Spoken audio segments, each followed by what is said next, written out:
찰스 맨슨사 앤드 아이위키 검찰은 맨슨의 주요 동기가 헬터 스켈터라는 종말론적 인종전쟁을 촉발하는 것이었다고 주장했다. 범죄 현장에 남겨진 비틀즈의 화이트 앨범 관련 문구와 돼지 피그라는 글씨는 헬터 스켈터 시작 시 흑인들이 저지를 살인의 희생자의 피로 돼지라는 글자를 쓸 것이라는 맨슨의 연과 일치한다는 증언이 뒷받침되었다. 피고인들은 벽에 피로 쓴 글씨는 종말적인 인종전쟁이 아닌 흰만 살인 현장을 모방한 것이라고 증언했다. 부글리오시에 따르면 맨슨은 카사비안에게 사건 현장에서 가져온 지갑을 흑인 거주 지역 근처의 휴게소 여자 화장실에 숨기라고 지시했다. 하지만 공동검사인 스티븐 K가 나중에 지적했듯이 지갑은 백인 거주 지역이 대부분인 실마에서 약 32.19km 떨어진 곳에 남겨졌다.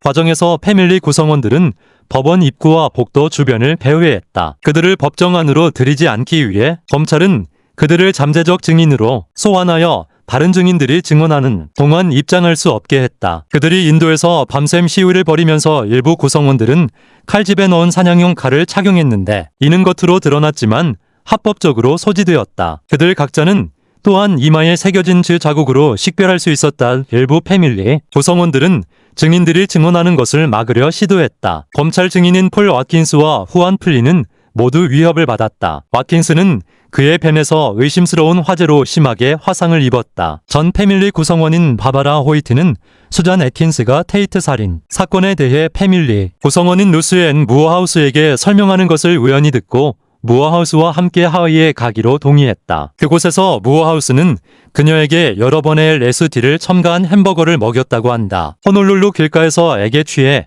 반쯤 멍한 상태로 발견된 호이트는 병원으로 옮겨졌고 그곳에서 그녀는 테이트 라비앙카 살인 재판의 증인임을 밝히기 위해 최선을 다했다. 이 사건 전 호이트는 증언을 꺼리는 증인이었지만 그녀를 침묵시키려는 시도 이후 그녀의 주저함은 사라졌다. 8월 4일 법원의 예방 조치에도 불구하고 맨슨은 배심원들에게 맨슨 유죄 닉슨 선언이라는 제목의 로스앤젤레스 타임스 일면을 보여주었다. 이는 전날 미국 대통령 리처드 닉슨이 언론이 맨슨을 미화하는 것에 대해 비난한 발언을 언급한 것이었다. 찰스 올더 판사의 배심원 선발을 통해 배심원들은 그 제목이 자신들에게 영향을 미치지 않았다고 주장했다. 다음 날 여성 피고인들은 일제히 일어난 닉슨의 발언에 비추어 재판을 계속할 의미가 없다고 말했다. 10월 5일 맨슨은 변호인들이 반대 신문을 거부한 검찰 증인을 신문하는 것을 법원으로부터 허가받지 못했다. 맨슨은 변호인석을 뛰어넘어 판사를 공격하려 했다. 교도관들에게 제압당한 그는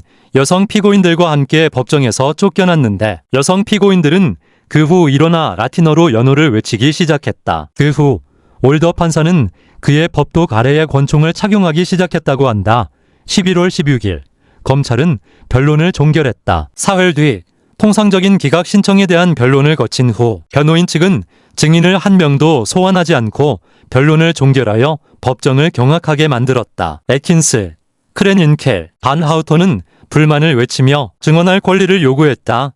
내분 회의에서 여성 변호사들은 판사에게 의뢰인들이 범죄를 계획하고 저질렀으며 맨슨은 관련이 없었다고 증언하고 싶어 한다고 말했다. 변호인 측은 변론을 종결함으로써 이를 막으려 했고 반 하우턴의 변호사는 의뢰인을 창밖으로 밀어내지 않겠다며 격렬하게 진술했다. 검사의 견해에 따르면 맨슨은 자신을 구제하기 위해 이런 방식으로 여성들에게 증언하도록 조언했다. 크레닌켈은 1987년 다큐멘터리에서 재판에 대해 말하면서 전체 절차는 찰리가 대본을 썼다고 말했다. 다음 날 맨슨이 증언했다. 배심원들은 법정에서 퇴정했다. 빈센트 부글리오시에 따르면 이는 맨슨의 연설이 공동 피고인을 연루시키는 진술을 함으로써 피플비 아란다 사건에 대한 캘리포니아 대법원의 판결을 위반하지 않도록 하기 위함이었다. 그러나 부글리오시는 맨슨이 자신의 최면술적 능력을 사용하여 배심원에게 부당한 영향을 미칠 것이라고 주장했다. 1시간 넘게 발언하면서 맨슨은 음악이 젊은이들에게 기성사회에 맞서 일어나라고 말하고 있다고 말했다. 그는 왜 나를 탓하는가? 나는 그 음악을 쓰지 않았다. 고 말했다. 맨슨은 또한 솔직히 말해서 나는 칼과 옷을 챙겨 텍스가 말하는 대로 하러 가라는 말을 한 적이 없었던 것 같다.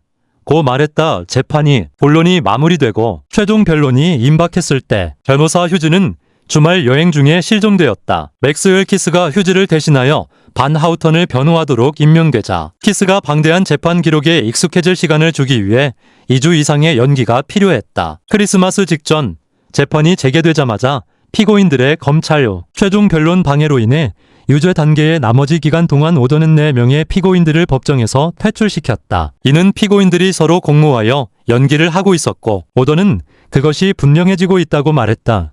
1971년 1월 25일 벨시몬단은 피고인 4명에게 제기된 27개의 모든 혐의에 대해 유죄 판결을 내렸다. 재판의 형벌 단계가 시작된 지 얼마 지나지 않아 배심원들은 검찰의 시각에서 맨슨이 제시하려 했던 변론을 지켜보았다. 애킨스, 크레닝클, 반 하우튼은 살인이 흰먼 살해 사건을 모방한 것이라고 증언했는데 애킨스는 이제 그 혐의를 인정했다. 그들은 살인이 보비 보소레이를 갇히게 한 범죄와 유사하게 만들어 그에게서 의심을 돌리려는 의도였다고 말했다. 이 계획은 맨슨이 아닌 보소레이를 사랑했다고 주장하는 린다 카사비안의 작품이었고 그녀의 지도하에 실행되었다고 한다. 이 이야기의 약점 중 하나는 애킨스가 자신이 주장하는 것처럼 흰먼 집에서 왜 처음부터 정치적 괴지라는 글을 썼는지 설명할 수 없었다는 것이다. 형벌 단계 중간에 맨슨은 머리를 밀고 턱수염을 갈라지게 다듬었다. 그는 언론에게 나는 악마이고 악마는 항상 대머리다 라고 말했다. 검찰은 맨슨을 모방하는 것은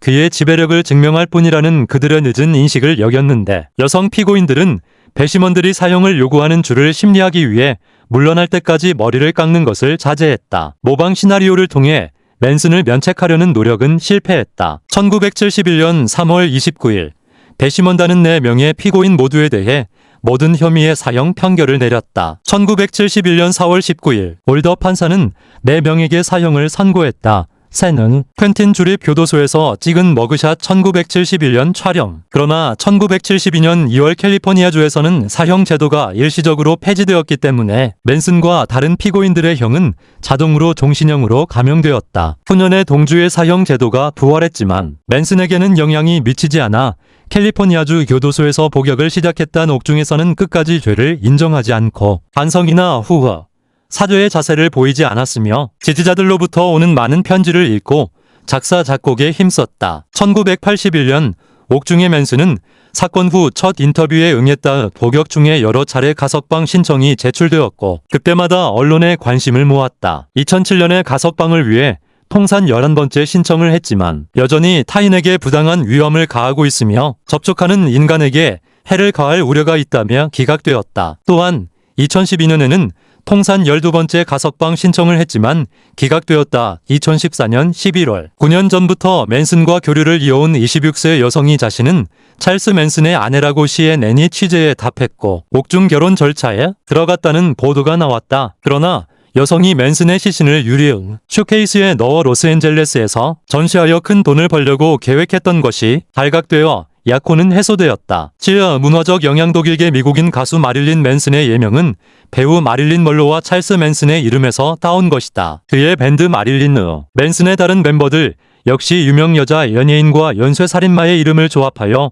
예명을 만들었다. 1970년 6월 음악 잡지 롤링스톤은 맨슨을 표지 기사로 다루었다. 웨더 언더그라운드의 버나딘 도르는 테이트 살인 사건에 대해 먼저 그 돼지들을 죽이고 같은 방에서 밥을 먹고 심지어 돼지 테이트의 배에 포크를 쑤셔 넣었다. 굉장하다 라고 언급한 것으로 알려졌다. 맨슨의 추종자였던 제임스 메이슨은 맨슨의 텔레비전 인터뷰 발언을 해석하여 그의 지시에 따라 행동했다고 주장했다. 메이슨은 신나치주의 단체인 유니버설 오더를 설립했으며 이 단체는 테러 조직인 아토마 편사단 등 다른 극단주의 운동에 영향을 미쳤다. 맨슨 사건을 수사했던 검사 빈센트 부글리오 씨는 유럽의 약 70개의 록밴드가 맨슨의 노래나 글을 지지하는 노래를 연주하는 신너 맨슨 컬트가 존재한다고 언급하기도 했다. 맨슨은 1967년부터 1969년까지 할리우드에서 성공을 꿈꾸던 무명 음악가였다. 비치 보이스는 그의 곡 시즈2 이그지스트를 가사를 일부 수정하여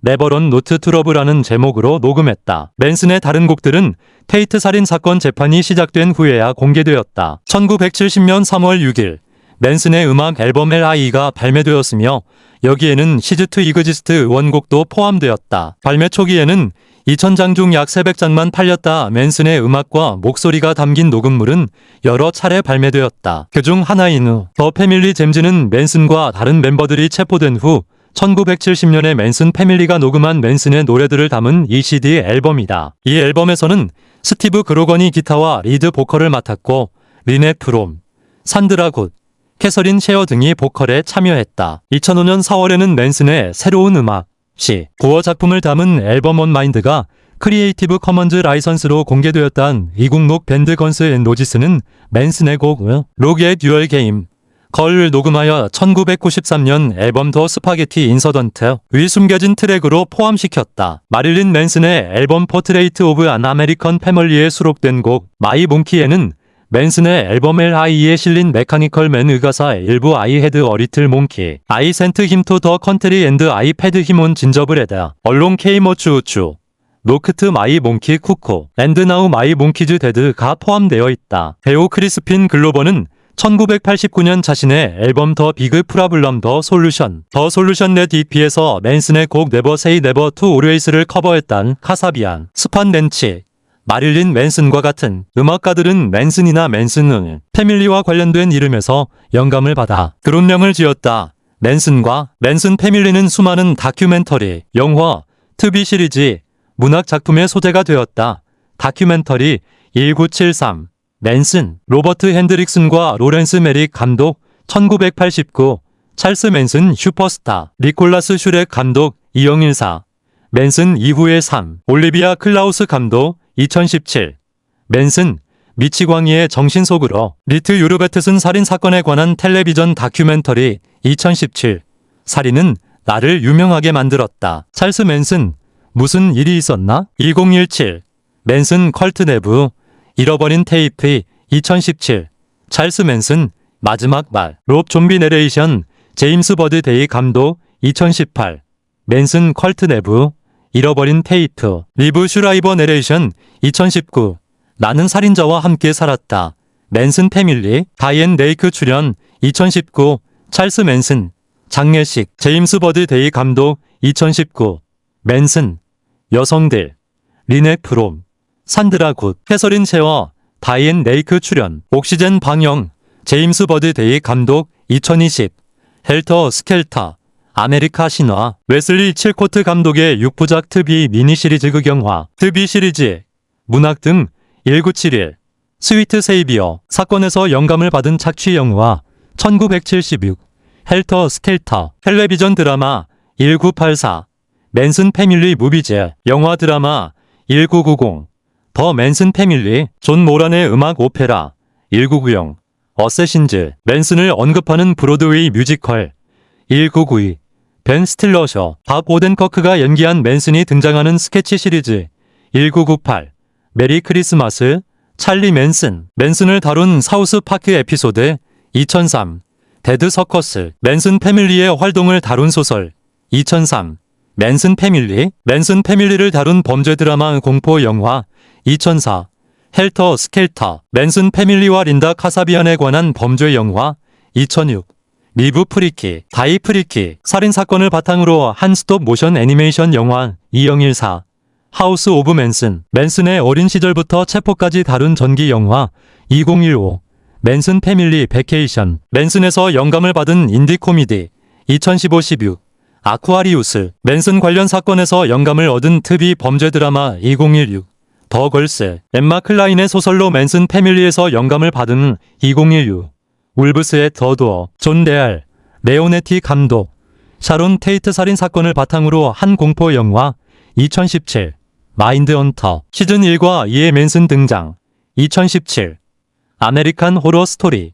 컬트, 앤솔로지 시리즈 아메리칸 호러 스토리의 시즌 7, 2018, 찰리 세이제, 맨슨과 그의 추종자 3명을 다룬 영화, 2019, 샤론 테이트의 유령, 다니엘 파란즈 감독, 샤론 테이트의 마지막 밤을 다룬 영화, 2019, 원스 어폰 어 타임 인 할리우드, 쿠엔틴 타란티노 감독, 맨슨과 맨슨 패밀리가 등장하는 영화, 맨슨 본인 베이먼 해리먼 분은 짧게 등장한다, 2019, 제로빌, 샤론 테이트 살인 사건 이후 로스앤젤레스를 배경으로 한 영화, 맨슨 역은 스코어 테이지가 맡았다, 2021, 우리는 우리 자신만을 구할 수 있다. 앨리슨 위즈덤의 소설로 맨슨 패밀리에서 영감을 받은 맨슨의 재판과 유죄 판결 이후 그의 이름과 이미지는 미국 대중문화에서 부정적인 상징으로 널리 알려졌으며 많은 예술가들에게 영감을 주었다. 맨슨 자신도 성공하지는 못했지만 음악가였으며 살인 사건이 알려지기 전에는 비치 보이스의 데니스 윌슨 등 유명 음악가들과 교류했다. 맨슨은 비틀즈의 곡 헬터 스켈터가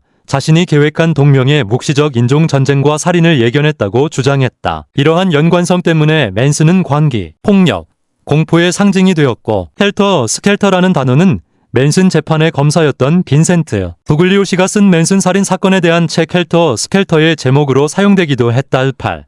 심리 분석 2012년 4월 11일 12번째 가석방 심사에서 맨슨은 가석방을 거부당했다. 그는 1997년 심사 이후로는 계속 심사에 참석하지 않았다. 심사위원단은 맨슨에게 통제적인 행동의 역사, 조현병 및 편집성 망상 장애를 포함한 정신 건강 문제가 있으며 석방될 경우 사회에 미칠 위험이 너무 크다고 판단했다. 또한 위원단은 맨슨이 수감 중 100여 달 건의 규정 위반을 저질렀고 자신의 범죄에 대해 전혀 반성하지 않으며 범죄의 원인이나 규모에 대한 이해가 부족하고 타인의 고통에 대해 무관심하며 구체적인 가석방 계획도 없다고 지적했다. 이 심사 결과로 맨슨은 2027년 92세까지 15년 동안 가석방 재심을 받을 수 없게 되었다.